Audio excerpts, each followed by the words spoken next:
오늘 우리 함께 읽고 은혜 나눌 말씀은 사도행전 17장 31절입니다. 신약성경 사도행전 17장 31절입니다. 제가 봉독해 드리겠습니다. 이는 정하신 사람으로 하여금 천하를 공의로 심판할 날을 작정하시고 이에 그를 죽은 자 가운데서 다시 살리신 것으로 모든 사람에게 믿을 만한 증거를 주셨음이라 하니라. 아멘. 할렐루야. 부활주일 예배에 나오신 여러분들 주님 이름으로 환영하고 축복합니다. 자, 우리 오늘은 좀 특별하게 인사하겠습니다. 주님 부활하셨습니다 라고 우리 좌우에 계신 분들과 한번 인사하시겠습니다. 주님 부활하셨습니다. 할렐루야. 주님 부활하셨습니다. 여러분, 예수님이 사망 깨뜨리시고 부활하셨습니다. 그러므로 우리에게는 어떤 절망도 있을 수가 없습니다. 이 주님이 나의 주님이시고 내 안에 계시고 로마서에서 말씀하시기를 그 죽은 자 가운데서 다시 살리신 하나님이 그 영으로 우리 안에 두신다라고 하셨기 때문에 우리도 죽음 가운데서도 다시 살아나게 되는 것입니다. 여러분, 예수님의 부활은 모든 이론과 철학을 잠잠하게 만드는 능력입니다. 부활이라는 개념은 이 세상에 있을 수 없는 개념입니다. 예수님이 죽은 자 가운데서 내가 다시 살아날 것이다. 사람들은 알아들을 수 없었습니다. 죽은 사람이 어떻게 살아날 수 있는가? 있을 수 없는 일입니다.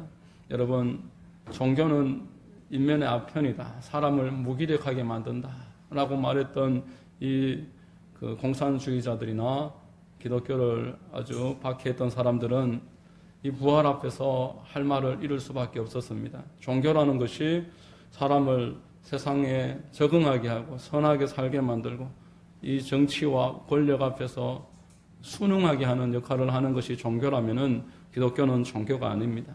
전혀 다른 길을 가던 사람이 어느 한순간 삶의 방향을 180도 바꾸고 그리고 이 세상의 물결을 거슬러서 사람들로 이해할 수 없는 그 길을 걷게 하는 것이 기독교이기 때문에 이 기독교를 종교의 카테고리 안에 넣을 수가 없는 것입니다.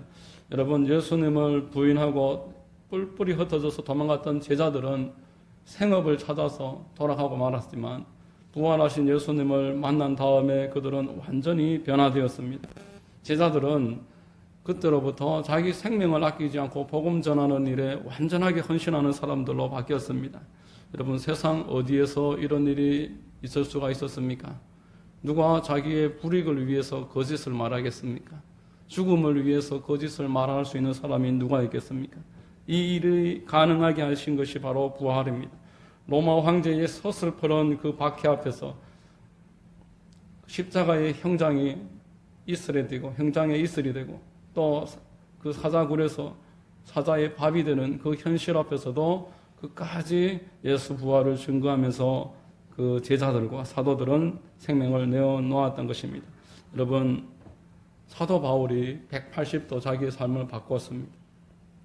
이전까지만 해도 세상에서 부귀영화와 권력과 명예를 쫓던 그 젊은 혈기왕성했던 바울이 예수님의 부활을 경험하고 나서부터는 그것은 배설물에 불과하다는 것입니다. 이 땅 가운데서 내가 추구하던 것은 더 이상 하나님 앞에서 봤을 때 아무런 의미가 없다라는 것입니다. 그저 주님이 기뻐하시는 것을 위해서 나아가는 그 기회를 얻었기 때문에 그 길을 향해서 나머지 것들을 배설물로 여기고 돌아설 수가 있었습니다. 이것이 바로 부활의 능력입니다. 여러분, 오늘 본문의 말씀은 이 부활은 모든 사람이 믿을 만한 증거가 된다라고 말했습니다. 사도행전 17장 31절에 이는 정하신 사람으로 하여금 천하를 공의로 심판할 날을 작정하시고 이에 그를 죽은 자 가운데서 다시 살리신 것으로 모든 사람에게 믿을 만한 증거를 주셨음이라 라고 말했습니다. 예수님의 부활 그리고 사람들이 완전하게 바뀌는 그 현실 앞에서 부활을 깨닫기만 하면은 그 사람이야말로 확실한 증거를 가진 사람입니다. 소망을 가진 사람이 된다라는 것입니다. 세상에 두려울 것이 없고 세상 가운데서 나를 완전하게 박해할 수 있고 나를 짓누르고 나를 절망하게 할 수 있는 것은 아무것도 없다라는 것입니다. 여러분, 부활은 하나님 나라 회복의 출발입니다. 하나님의 나라가 회복되었음을 부활로서 하나님이 선포하셨습니다. 이 지금 세상은 하나님이 창조하신 그 세상이 아닙니다. 하나님은 6일째 사람을 만드시고 그 만드신 모든 것들에 전혀 공로가 없음에도 불구하고 이것은 다 너의 것이다. 너를 위해서 준비하였다. 사람이 행복하기를 바라셨습니다. 생육하고 번성하고 땅을 정복하고 이 땅 가운데 충만하기를 바라시는 것이 하나님의 마음이었습니다. 이것이 바로 우리가 성경에서 복이다라고 말하는 부분입니다. 하나님이 공로가 없이 다 주셨습니다. 이 가운데서 누리는 것이 하나님의 뜻입니다. 지금 우리가 보는 세상과는 다르다는 겁니다. 하나님이 복만 주신 것이 아니라 하나님의 절대 주권을 함께 지키기를 원하셨습니다. 나를 인정해라. 내가 이것을 다 너에게 주지만 그렇다고 해서 네가 이 세상의 주인인 것은 아니라 여전히 내가 하나님이니 너는 하나님을 하나님으로 아는 자가 되고 하나님을 섬기면서 살아라. 그리하면은 이 모든 것을 계속 누리면서 살아갈 수 있을 것이다. 이것이 동산 정중앙에 선악과를 심어두신 이유였습니다. 이 선악과를 보면서 하나님의 존재를 인정하라라는 것입니다. 혹여라도 스스로가 주인으로 착각하지 말라는 것입니다. 혹여라도 스스로가 이 모든 것을 마음대로 할 수 있다라고 그런 생각을 품지 말아라는 것입니다. 사람을 볼 때도 정죄하지 말라는 것입니다. 저 사람은 좋은 사람, 저 사람은 나쁜 사람, 이 최종 결정권은 사람에게 없다라는 것을 말합니다. 저 사람이 마지막에 어떻게 쓰임받고 어떻게 영광 돌리고 마지막 한순간에 하나님을 얼마나 영화롭게 만들 수 있을지는 그것은 내가 알 수 있는 부분이 아니기 때문에 그 부분에 대해서 유의하라는 것입니다. 하나님께 다 맡겨 선과 악의 주체가 되지 말라는 것입니다. 교만하게 사람을 쉽게 평가하는 것, 이것을 하나님이 금하시고 하나님께 다 맡겨놓으라 라고 하신 것입니다. 여러분, 마귀라는 존재가 에덴 동산 창조 이전에 하나님과 맞먹으려고 했습니다. 하나님의 자리에 자기가 버금가려고 했습니다. 하나님 되려고 했습니다. 그러다가 그 아름다운 지위와 그 모든 가지고 있던 축복들을 한순간에 다 잃어버리고 하늘나라에서 천사 3분의 1과 함께 땅으로 내쫓김 받았습니다. 이 마귀의 입장에서 하나님이 사람을 사랑하시는 것이 도무지 이해할 수 없는 것입니다. 저 육에 속하고 전혀 공로도 없고 자격도 없는데 저토록 사랑받는 것을 이해하지 못했습니다. 그래서 이제 그 관계를 깨뜨리려고 하는 것입니다. 지금도 마찬가지입니다. 하나님과 사람이 화목하고 행복하게 잘 지내는 것이 눈의 가시입니다. 그것이 가장 꼴불견, 그리고 그것이 가장 미운 것입니다. 그래서 이렇게 요한복음 10장 10절에 도둑이 오는 것은 도둑질하고 죽이고 멸망시키려는 것뿐이요 내가 온 것은 양으로 생명을 얻게 하고 더 풍성히 얻게 하려는 것이라 라고 말했습니다. 도둑이 오는 것은 도둑질하고 죽이고 망하게 하려는 것뿐이요 하나님이 주신 모든 것을 빼앗으려는 것입니다. 하나님과의 모든 관계를 망가뜨리려고 하는 것입니다. 예배드리는 것, 기도하는 것, 그것이 밥을 먹어주냐? 네 스스로를 믿어라. 세상에서 말하는 가장 신앙을 대적하는 그런 말들입니다. 네 주먹을 믿어라.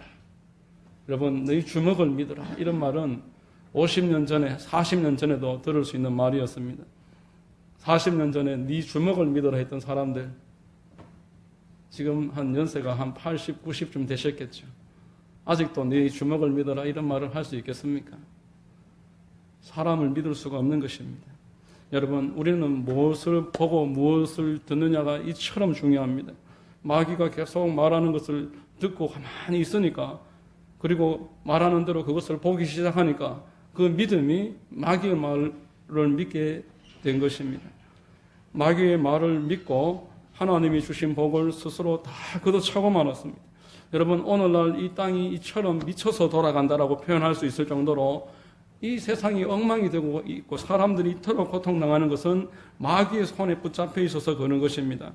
하나님이 세상을 사랑하시고 창조하셨다고 하는데 왜 이처럼 우리가 고통당하면서 살아가느냐라고 반문하는 사람을 전도하러 나가면 늘 만납니다. 하나님이 창조하셨는데 왜 우리가 이렇게 힘들고 어렵고 괴롭니? 왜 이렇게 불안하고 공허하고 낙담하고 좌절해서 술을 마셔보고 뭐 도박에도 의지해보고 불륜도 저질러보고 폭력과 다툼과 갈등이 점점 더 가중되는 이 상황 가운데 하나님 뭘 하시느냐? 이렇게 사람들은 말을 합니다. 그러나 여러분, 하나님께로 돌아가는 길을 잃어버렸기 때문에 그래서 사람들이 하나님께로 가는 길을 찾지 못하고 방황하는 것이고 그래서 더 갈등 가운데서 허우적대면서 살아가는 것입니다. 전도서 3장 11절에 하나님이 모든 것을 지으시되 때를 따라 아름답게 하셨고 또 사람들에게는 영혼을 사모하는 마음을 주셨느니라 라고 말했습니다. 여러분들 마음에 그리고 세상 사람들 마음에 영혼을 사모하는 마음이 있기 때문에 육의 것을 아무리 가져도 마음으로 만족하지 못합니다. 그래서 우울하고 불안합니다. 자, 여러분, 이 부분에 있어서 성도들도 한번 생각해 봐야 될 부분이 있습니다.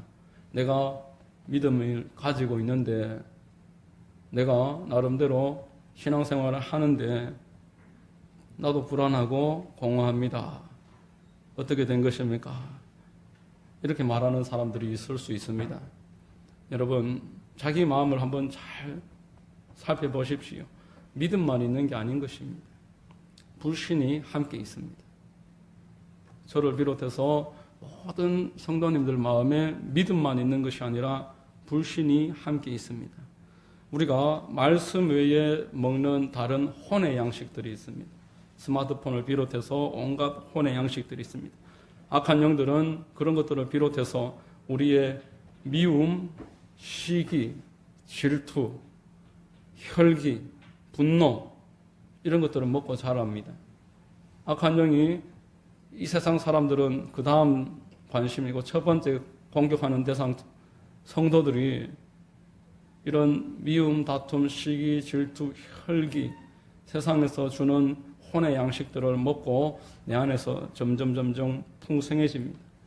제자들이 예수님에게 계속 책망받았습니다. 너 믿음 어디 있느냐? 너 마음에 믿음도 있지만 왜 그렇게 불신이 있느냐? 제자들은 계속 서로가 다투었습니다. 계속 시기했습니다. 높아지려는 제자를 보면서 나머지 제자들은 질투했다라고 성경에 여러 번 말했습니다. 서로를 향해서 이간질을 하고 교회 안에서 지금 일어나는 일들입니다. 사랑이라고 말하면서 전매 특허인 것 마냥 사랑을 외치면서 성도들 간에 서로 사랑하지 못하고 살아갑니다. 그래서 우리 마음이 공허하고 불안함이 오히려 세상 사람들 못지않게끔 가지고 살아가는 것입니다. 마음의 가라지를 그저 유지하고 살아가면서 이 가라지가 자라가고 있는데 불신의 그 많은 그늘들이 내 마음에 있는 것입니다. 그래서 우리가 불안하고 공허하고 어렵습니다. 제가 청년 때 섬기던 교회에 담임 목사님 자주 말씀하시기를 펄펄 끓는 된장찌개에는 파리가 앉지 못한다. 펄펄 끓는 뚝배기에는 파리가 오지도 못한다. 파리가 마귀를 상징합니다. 우리 성도들은 마귀의 공격 대상 1호라고 말했습니다. 이제 펄펄 끓지 못하면은 마귀가 내려앉아서 구더기를 만든다는 것입니다. 주님께서 라오디게아 교회에 하신 말씀, 이 경고를 여러분들 꼭 잊지 마십시오. 계시록 3장 15, 16절에 내가 내 행위를 아노니 내가 차지도 아니하고 뜨겁지도 아니하도다. 내가 차든지 뜨겁든지 하기를 원하노라. 내가 이같이 미지근하여 뜨겁지도 아니하고 차지도 아니하니 내 입에서 너를 토하여 버리리라.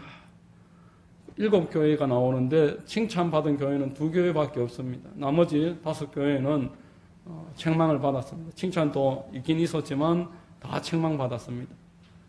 이 교회가 바로 여러분들입니다. 성도들입니다. 성도들이 다 같지 않다라는 것을 말합니다. 세상과 하나님 그 사이에서 갈등할 때에 성령께서는 근심하실 수밖에 없고 우리의 마음은 불안할 수밖에 없고 공허하게 되는 것입니다. 여러분, 그러나 우리 주님은 확실한 소망을 다시 우리에게 주고 계십니다.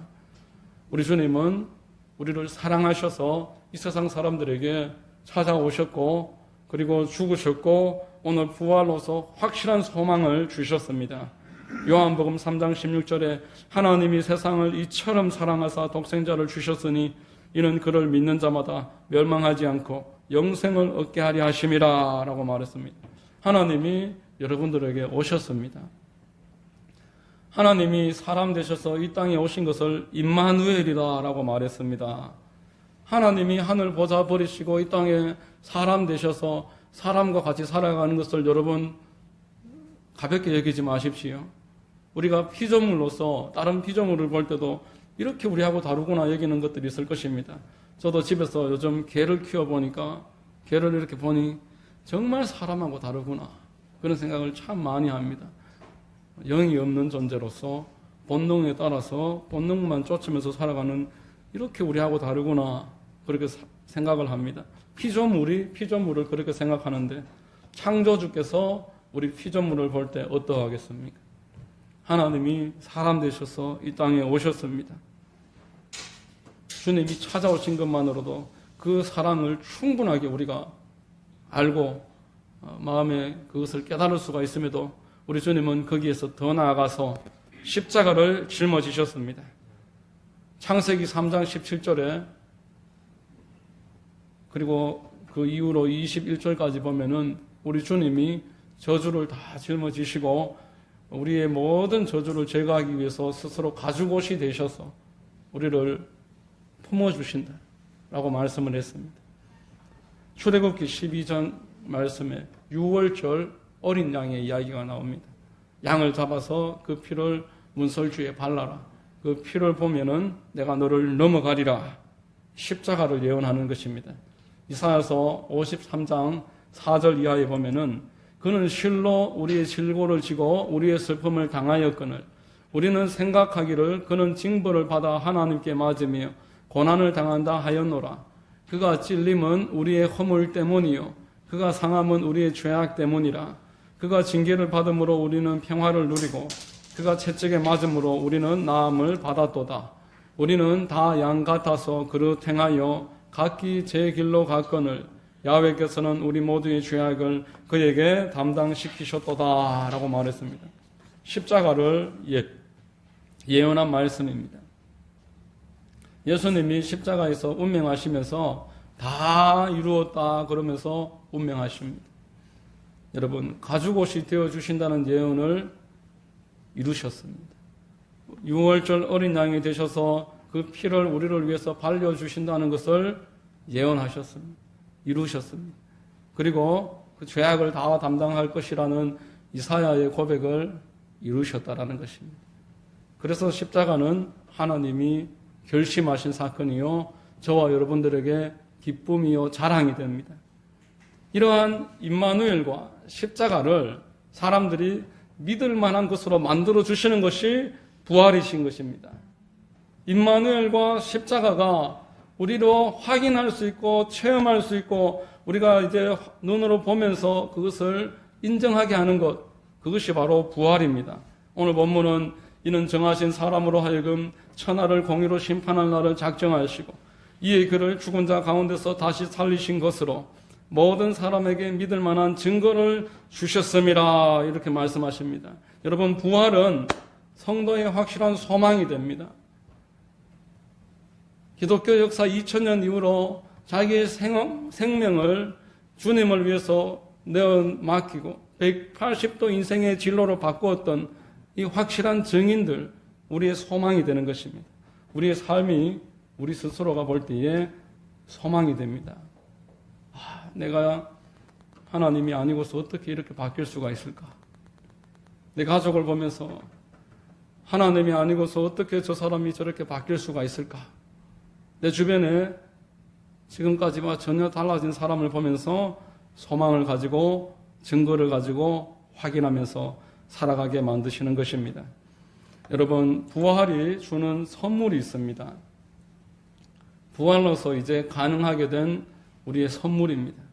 고난주간에 십자가 지시기 하루 전, 이틀 전 주님이 제자들 불러 모아서 계속 말씀하십니다.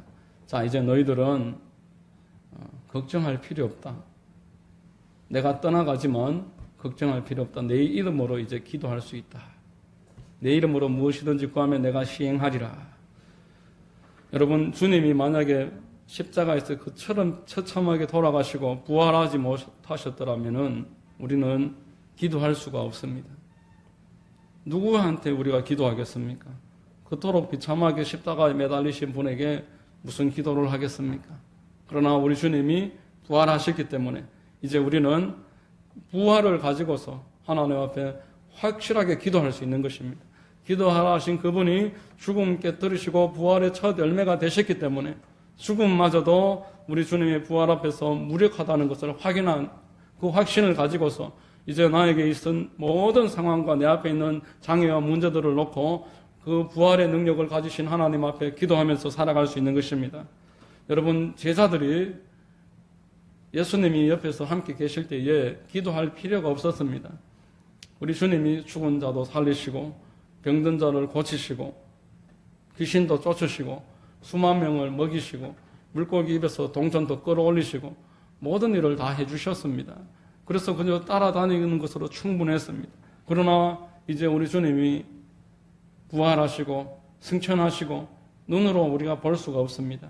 우리 주님은 이제 하늘 보좌 우편에 계시고 그 영을 우리 마음에 보내주셨지만 우리가 오감으로는 체험하지 못하는 그런 차원이 다른 관계에 속해 계십니다. 그러므로 우리는 기도해야 되는 것입니다. 사람은 자기가 눈으로 보지 않는 것에 대해서 믿음을 계속 잃어버립니다. 성도의 마음에 믿음이 흔들리는 것은 기도를 쉴 때에 기름이 부족하게, 그래서 믿음이 뒤로 후퇴하게 됩니다. 기도를 통해서 계속 기름을 공급받으셔야 됩니다. 여러분, 자동차에 기름을 우리가 날마다 찾습니까? 충분히 넣어놓고 그 자동차를 운행하는 것처럼 우리가 하나님으로부터 계속 기름을 공급을 받아서 하나님이 나와 함께 계심을 이 은혜와 기름으로서 체험하면서 나아가는 것입니다.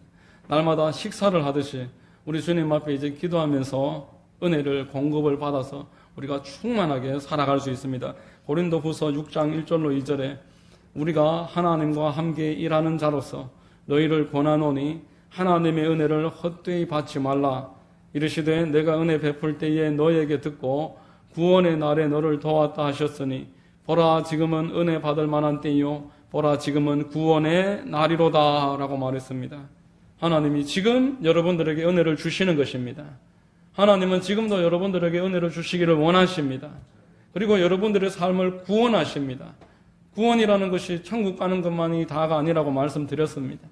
여러분들의 삶의 경제적인 문제, 육신의 문제, 영적인 문제, 혼적인 문제, 우리 땅에서 능력 있게 살아가는 문제에 관한 전반적인 모든 것을 아울러서 구원입니다. 우리가 지금 구원의 날이다라고 성경은 말하고 있습니다. 이것을 헛되이 받지 말아라 말씀하는 것입니다.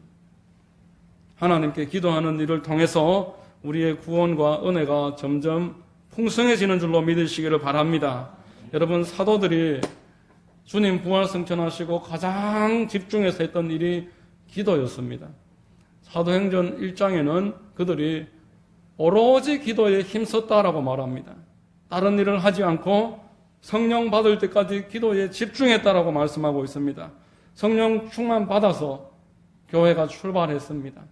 우리가 주를 믿는 자들이 기도하는 일이 선택사항이라고 생각하지 마시고 교회가 교회될 수 있는 방법은 기도에 있다라는 것. 사도들은 기도해서 응답받아 사도들 중에 그 가룟 유다가 제외됐을 때 마띠아를 뽑아서 선택받아서 세웠습니다. 그리고 사도 바울과 그 바나바를 선교사로 보낼 때도 주께 금식하면서 응답받아서 세웠습니다. 감옥에 갇힐 때에도 기도로 그 위기를 다 이겨냈었습니다. 그러므로 우리가 부활을 정말 믿는다면은 그에 대한 그 따르는 행동이 바로 기도입니다. 부활이 내가 기도할 수 있는 근거이기 때문에 이제 나는 기도하면서 사는 사람이 되었습니다. 여러분, 복음서에 나타났던 예수님의 삶, 이것을 우리는 기도를 통해서 우리의 삶으로 이루어나갈 수 있는 특권을 가지고 있습니다. 여러분들은 부활의 주님을 믿고 기도하심으로써 여러분들의 삶이 이 땅에 절망에 있는 사람들을 돕고 그들에게 하나님으로 가는 길을 제시하고 그것을 보여주는 예수님의 작은 제자로서 기도를 통해서 살게 되는 것입니다. 부활이 주는 두 번째 선물은 전도입니다. 우리 주님이 제자들이 이제 이 땅에 남아서 해야 될 일을 주셨습니다. 기도에서 능력 받아서 무엇을 해야 하는가? 나를 증언해라. 너희 보았지? 내 손과 내 옆구리 확인했잖아. 이거 사람들에게 전하라. 그거 전할 때 내가 함께 있을 것이다. 그것을 전할 때에 너희 말을 내가 증명해 줄 것이다. 너희들은 가서 두려워하지 말고 전해라. 말씀하셨습니다. 여러분, 예수님이 이 땅에 오신 목적이 전도입니다. 마가복음 1장 38절에 이르시되 우리가 다른 가까운 마을들로 가자. 거기서도 전도하리니 내가 이를 위하여 왔노라 하시고 이에 온 갈릴리를 다니며 그들의 여러 회당에서 전도하시고 말씀하셨습니다. 예수님의 목적은 전도입니다. 제자들을 불러서 세울 때에 했던 말씀이 사람 낳는 어부를 만들어주겠다. 너희들이 지금까지 물고기 잡고 살았는데 사람 납게 내가 기술을 가르쳐 주겠다. 나를 따라오너라. 이런 말씀했습니다. 둘씩 실습 보낼 때도 전도하라. 전도할 때 너희들이 아무것도 필요 없이 공급받는 거 체험하게 될 것이다. 나가서 전도해봐라. 두 명씩 보냈습니다. 돌아와서 말합니다. 주님, 전도하니까 정말 다 공급됩니다. 그래. 70인을 보낼 때에도 가서 너희들은 전도 한번 해봐라. 전도하면은 다 공급받는다. 전도 한번 해봐라. 그렇게 말씀하셨습니다. 마지막에 우리 주님이 제자들에게 전도하는 것을 가장 기뻐하십니다. 여러분들이 주님을 기쁘시게 해드리려면은 여러분들 주변에 하나님이 붙여놓으신 그 한 사람, 그 사람을 주님께로 인도하는 일에 기도의 제목을 삼고 한번 심려를 기울여 보십시오. 여러분들의 물질을 드리면서 그 한 사람을 건지는 일에 내 마음을 한번 쏟아 보십시오. 하나님이 그 사람한테 공급받는 게 아니라 주변의 모든 상황을 통해서 기뻐하신다는 것을 보여주십니다. 누가복음 15장 4절로 7절에 너희 중에 어떤 사람이 양 100마리가 있는데 그 중에 하나를 잃으면 99마리를 들에 두고 그 잃은 것을 찾아내기까지 찾아다니지 아니하겠느냐.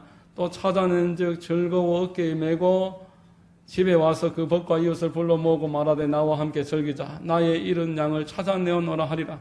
내가 너희에게 이르노니 이와 같이 죄인 한 사람이 회개하면 하늘에서는 회개할 것 없는 의인 99으로 말미암아 기뻐하는 것보다 더하리라. 이런 말씀하셨습니다.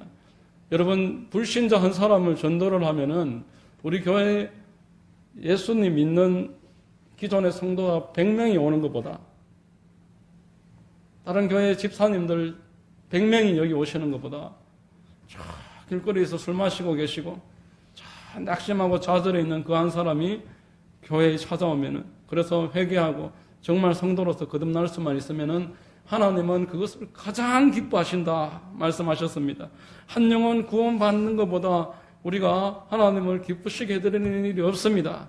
로마서 10장 13절에 누구든지 주의 이름을 부르는 자는 구원을 받으리라. 그런즉 그들이 믿지 아니하는 일을 어찌 부르리요? 듣지도 못한 일을 어찌 믿으리요? 전파하는 자가 없이 어찌 들으리요? 보내심을 받지 아니하였으면 어찌 전파하리요? 기록된 바 아름답도다 좋은 소식을 전하는 자들의 발이 여함과 같으니라 말씀하셨습니다.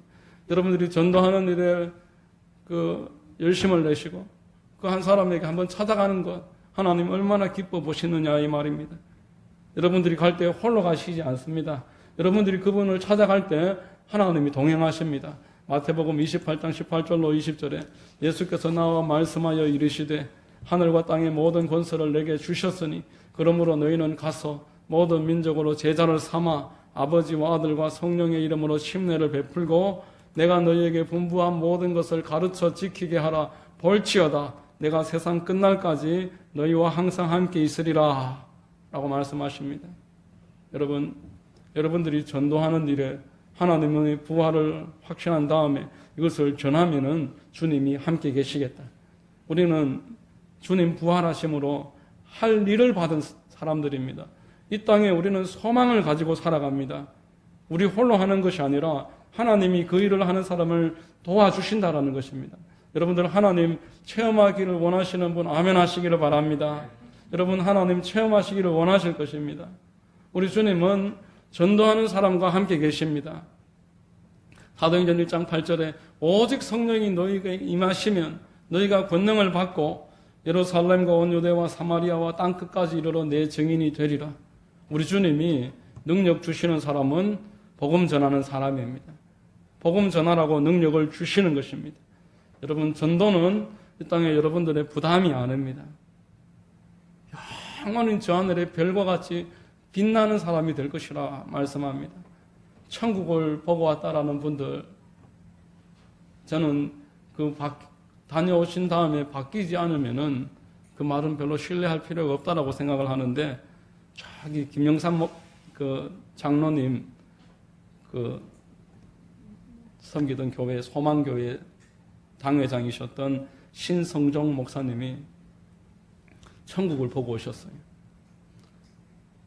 대형 교회 수만 명 있는 교회 목사님이 천국을 보고 오시고는 갔다 오셔서 이제 선교사로 나가셨습니다. 선교사로 나가셔서 편지를 한국에 보내오는데 날마다 운다는 거예요. 재래식 화장실에 샤워 시설도 없고 전기도 하루에 몇 시간밖에 안 들어오는 이런 데서 내가 살려고 하니까 너무너무 힘들다. 날마다 운답니다. 그러나 천국에 가보니까 가장 주님 가까이에서 주님과 밝게 빛나고 그 옆에 있는 사람들은 목사도 아니요 선교사도 아니요 이 땅의 전도자들이라. 나는 대형교회 목사로서 기도 분량이 거기 가니까 너무 적고 내가 직접 전도한 사람 하나도 없고 평생을 목회했는데 내가 이렇게 주님 만날 수 없겠다 해서 천국 보고 오셔서 인도라고 해서 우리가 TV에서 보면 아주 발전한 도시가 있고 큰 나라지만 그 외지에 가면은 완전히 재래식 화장실에 완전히 석기시대처럼 그렇게 살아간다는 겁니다. 여러분, 우리 주님은 영원한 상급을 주십니다. 이 땅에 교회가 세워진 이유는 전도입니다. 하나님이 이 땅에 하만순복음교회를 세우신 것은 전도하라고 세우셨습니다. 이 땅에 목사를 보내신 이유는 전도하라고 보내셨습니다. 복음 전하는 것이 성도 그리고 목회자가 할 일입니다. 하나님이 여러분들을 이 하만에 보내신 것은 이 하만에서 여러분들을 통해서 구원받아야 될 사람이 있기 때문인 줄로 믿으시기를 바랍니다. 여러분 땅에 나무를 심어놓고 누가 열매를 기대하지 않겠습니까? 하나님이 여러분들을 하만에 보내시고 기대하고 계십니다. 여러분들 한 사람 한 사람 통해서 하나님이 꿈꾸고 계십니다. 한 영혼 구원하는 것을 바라보고 계십니다. 마지막 때가 갈수록 전도자들이 줄어들고 있습니다. 조롱거리가 되는 것입니다. 마지막 때에 누가 전도를 받을 것인가? 전도자들마저도 그렇게 생각을 합니다. 그러나 여러분, 전도를 쉬는 것은 곧 잠자는 일입니다. 우리 주님은 내가 곧 갈 것이다.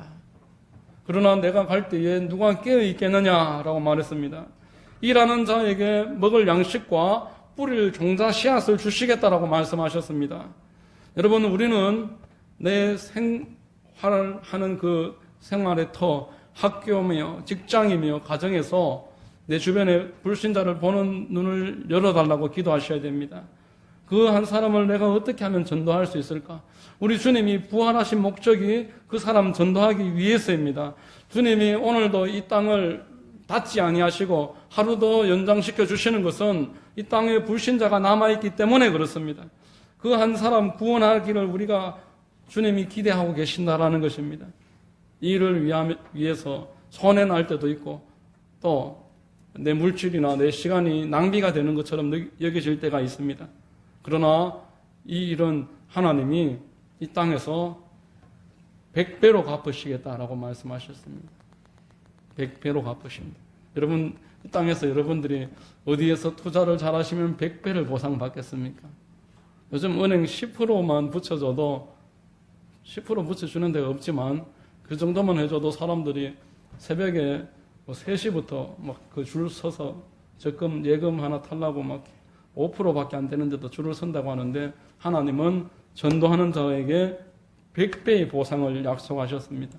마가복음 10장 29절에 예수께서 이르시되 내가 진실로 너희에게 이르노니 나와 복음을 위하여 집이나 형제나 자매나 어머니나 아버지나 자식이나 전토를 벌인 자는 현세에 있어 집과 형제와 자매와 어머니와 자식과 전토를 100배나 받되 박해를 겸하여 받고 내세의 영생을 받지 못할 자가 없느니라 라고 말씀하셨습니다.